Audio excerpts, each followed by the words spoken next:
स्वागत है आपका। मैं आपके साथ स्तेश नैन मोर। आप देख रहे हैं स्तेश नैन अनफिल्टर्ड। आज हम बात करेंगे हरियाणा कांग्रेस की। हरियाणा कांग्रेस में संगठन बनाने को लेकर हलचलें तेज हैं।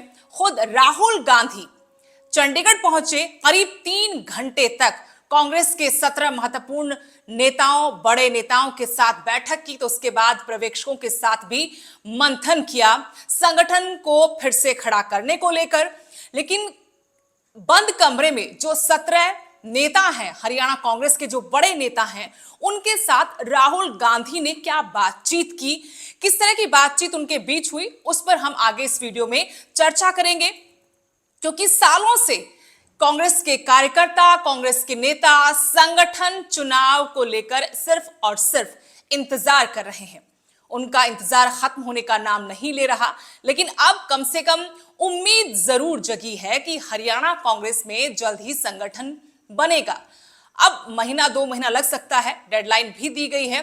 कल की बैठक में राहुल गांधी खुद पहुंचे थे और विधानसभा चुनाव के बाद अपने आप में ये बहुत ही महत्वपूर्ण बैठक थी। 37 विधायक कांग्रेस के चुनकर आए हैं। मजबूत विपक्ष प्रदेश में हो सकता था, लेकिन कांग्रेस आपस में उलझी हुई है। आपस में धड़ों में बंटी हुई कांग्रेस लड़ रही है। नेता प्रतिपक्ष का चुनाव नहीं हुआ, सालों से संगठन नहीं बना। अब राहुल गांधी जब कल यहां चंडीगढ़ पहुंचे तो राहुल गांधी ने कांग्रेस के 17 नेताओं के साथ बंद कमरे में बातचीत की। और जो बाहर निकल कर आया, इस कमरे की बातचीत में क्या हुआ, वो जो बाहर निकल कर आया वो हम आपको बता रहे हैं। दरअसल राहुल गांधी, आलाकमान कांग्रेस, वो हरियाणा के नेताओं से विधानसभा चुनाव की हार के बाद से बहुत नाराज चल रहे हैं। पहले भी दिल्ली में हुई बैठक में मंत्रणा हुई थी, तब फटकार लगाई थी। और एक बार फिर से जब ये बैठक हुई, राहुल गांधी जब इन नेताओं के साथ बैठे तो उन्होंने साफ तौर पर यह कहा कि आपसे जो गुटबाजी है उससे पार्टी का नुकसान होता है, यह बर्दाश्त नहीं किया जाएगा। इसे यहीं पर खत्म किया जाए, संगठन बनाया जाए, सभी 22 जिलों में जिला अध्यक्षों की नियुक्ति की जाए और इन अध्यक्षों की नियुक्ति निष्पक्ष तरीके से, पारदर्शी तरीके से होनी चाहिए। इसमें किसी की सिफारिश नहीं चलेगी। ये नसीहत दी है राहुल गांधी ने कांग्रेस के नेताओं को। लेकिन इस नसीहत का कितना असर होगा ये आने वाला वक्त बताएगा। लेकिन जहां पर्यवेक्षकों की नियुक्ति ही गुटबाजी के आधार पर हुई हो, नेता विशेष के आधार पर हुई हो, उस पार्टी में कैसे उम्मीद की जा सकती है कि गुटबाजी नहीं होगी और संगठन में जो पदाधिकारी नियुक्त किए जाएंगे वहां पर निष्पक्षता होगी, पारदर्शिता होगी, पार्टी के लिए काम करने वालों को ही पद दिए जाएंगे। जबकि जो पर्यवेक्षक हैं उनकी नियुक्ति कुमारी सैलजा गुट, रणदीप सिंह सुरजेवाला गुट, चौधरी वीरेंद्र सिंह गुट, भूपेंद्र सिंह हुड्डा गुट, इस आधार पर हुई है।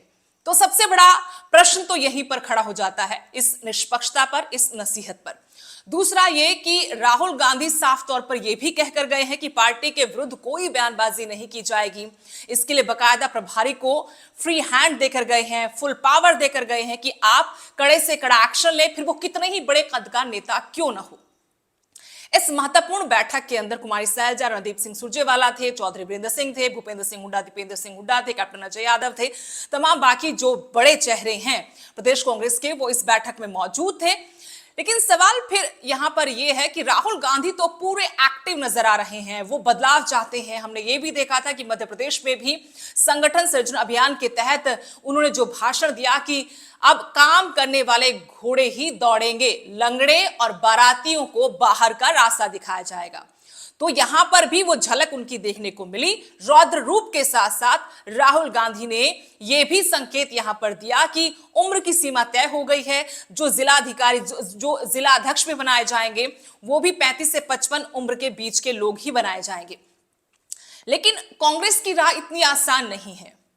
वो इसलिए कि कांग्रेस धड़ों में बंटी हुई है। लाख आप कहें कि सब एकजुट हो जाएंगे, जब शीर्ष नेतृत्व से कोई नेता आता है तब जरूर कुमारी सैलजा, रणदीप सिंह सुरजेवाला, कैप्टन अजय यादव, चौधरी वीरेंद्र सिंह, भूपेंद्र सिंह हुड्डा, दीपेंद्र हुड्डा, ये बड़े चेहरे जिनके इर्द गिर्द ही हरियाणा की कांग्रेस की सियासत रहती है, वो एक मंच पर, एक जगह पर बैठे हुए नजर आते हैं। लेकिन वैसे इनके बीच में कोई एक मत, एक राय, एक विचारधारा नजर हमें नहीं आती। ये सब कार्यकर्ता भी जानते हैं, पार्टी के नेता भी जानते हैं।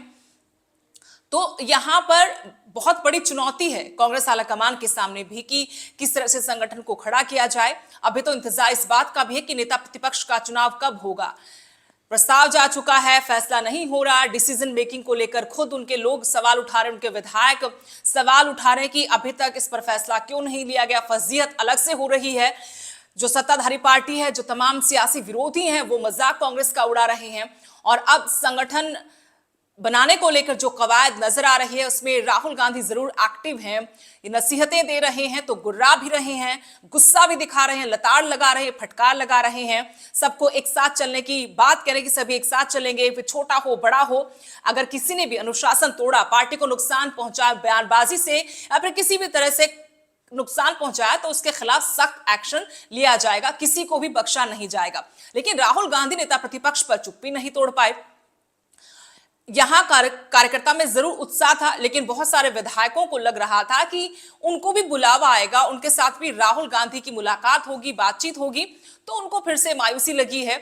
और दूसरी तरफ हमने देखा था इस महत्वपूर्ण बैठक से पहले भी कुमारी सैलजा की तरफ से असंध के पूर्व विधायक शमशेर सिंह गोगी कह रहे थे कि पार्टी में एक शख्स की वजह से नुकसान हुआ है। उधर हम चौधरी बीरेंद्र सिंह को सुन रहे थे, चौधरी बीरेंद्र सिंह ने भी व्यक्ति विशेष की बात की पार्टी की जो हार हुई, जो पार्टी कमजोर हुई, उसके पीछे सिर्फ एक ही इंसान था। शमशेर गोगी तो ये तक कहते नजर आए कि कुमारी सैलजा से बड़ा कोई नेता नहीं है प्रदेश में, उनको कमान सौंप देनी चाहिए पार्टी की। तो जब इस तरीके से बयानबाजी हो रही हो, तो फिर कैसे आप उम्मीद लगाएंगे कि कांग्रेस में सब कुछ ठीक हो जाएगा।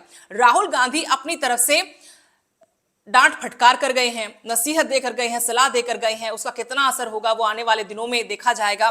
30 जून तक पर्यवेक्षकों की ड्यूटी लगाई है कि वो जो पिछले 5 साल से लगातार पार्टी के लिए काम करने वाले जो आवेदक है, उनकी सूची बनाएं, 6 लोगों के नाम उसमें रखे जाएं। आईसीसी की तरफ से भी कुल मिलाकर 66 लोगों को ये ड्यूटी दी गई है, जो जिला अध्यक्षों की नियुक्ति में अपनी भूमिका निभाएंगे, उनका चुनाव करने में अपनी भूमिका निभाएंगे। लेकिन कांग्रेस में जो बड़े धड़े हैं, जो उनके छोटे कार्यकर्ता हैं, नेता हैं, वो अभी भी अलग अलग सुर अलाप रहे हैं। ये सिर्फ बात शमशेर सिंह गोगी या फिर चौधरी बीरेंद्र सिंह की नहीं है। सभी जो अपने अपने नेता के साथ चलने की बात कह रहे हैं, जो कुमारी सैलजा के धड़े से आते हैं, कुमारी सैलजा के साथ चलने की बात करते हैं, जो रणदीप सिंह सुरजेवाला की तरफ से आते हैं, वो रणदीप सिंह सुरजेवाला के साथ चलने की बात करते हैं, भूपेंद्र सिंह हुड्डा के साथ चलने वाले उनके साथ चलने की बात दोहरा रहे हैं। पार्टी की बात यहां अभी भी नहीं हो रही। इस पर कांग्रेस को फिर से मंथन करना होगा। और अशोक तंवर की भी इसमें एंट्री थी। जो 17 लोग थे उसमें अशोक तंवर का नाम भी था।